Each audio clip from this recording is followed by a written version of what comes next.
جی ہاں، دنیا کی زندگی صرف ہمیں اوسطاً 41 سیکنڈ کے لیے ملی ہے۔ آپ حیران نہ ہوں، وہ اس طرح کے قرآن پاک میں کئی مقامات سے ثابت ہے کہ قیامت کا ایک دن 50,000 سال کے برابر ہے، جس میں اللہ پاک حساب کتاب لیں گے، اور قیامت کے نہ جانے کتنے دن ہوں گے یا کئی سال، لیکن ہم ایک دن یعنی 50,000 سال کو سامنے رکھتے ہیں۔ اب ہم دنیا کی زندگی کی طرف آتے ہیں۔ ملک پاکستان میں لوگوں کی اوسط عمر 49 سال ہے۔ ہم فرض کرتے ہیں کہ 100 سال ہے، یعنی یہاں لوگوں کی اوسطاً عمر 100 سال ہے۔ اگر 100 سال کو قیامت کے ایک دن کے 50,000 سالوں سے موازنہ کیا جائے تو 3.25 منٹ بنتے ہیں۔ ناظرین، یعنی انسان دنیا میں صرف 3.25 منٹ کے لیے آیا ہے، اور اس میں بھی وہ آدھی عمر سو کار گزار دیتا ہے، تو باقی بچے 82 سیکنڈ۔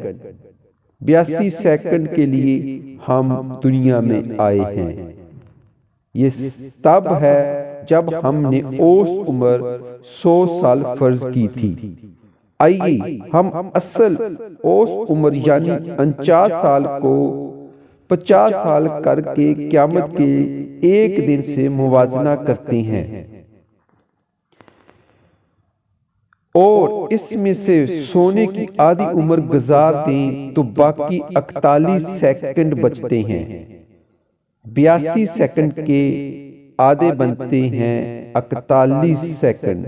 ناظرین، ہم صرف 41 سیکنڈ زندہ ہیں اس دنیا میں، یعنی ہم دنیا میں صرف 41 سیکنڈ کے لیے ہیں، جس کے لیے ہم کو قیامت کے دن اللہ پاک کو حساب دینا پڑے گا، اور ان 41 سیکنڈ پر بھی اعمال کے مطابق ہم جہنم یا جنت کے حقدار ہوں گے، یا جیسے اللہ چاہے۔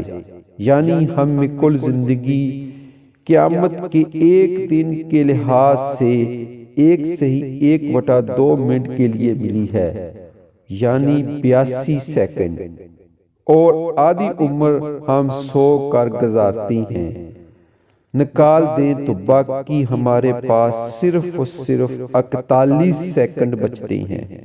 حضرات، کتنے افسوس کی بات ہے کہ ہم ایک دوسرے کی منافقت کرتے ہیں صرف 41 سیکنڈ کے لیے، ایک دوسرے پر جھوٹا الزام لگاتے ہیں صرف 41 سیکنڈ کے لیے، ایک دوسرے سے حسد کرتے ہیں صرف 41 سیکنڈ کے لیے، قتل کرتے ہیں یا کرواتے ہیں صرف 41 سیکنڈ کے لیے۔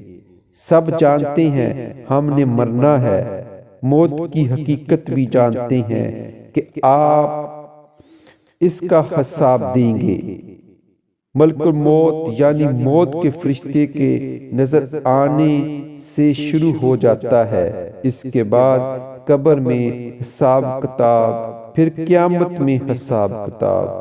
ناظرین، آپ اپنی زندگی کے بارے میں سوچیں کہ آپ صرف اور صرف 41 سیکنڈ اس دنیا میں زندہ ہیں۔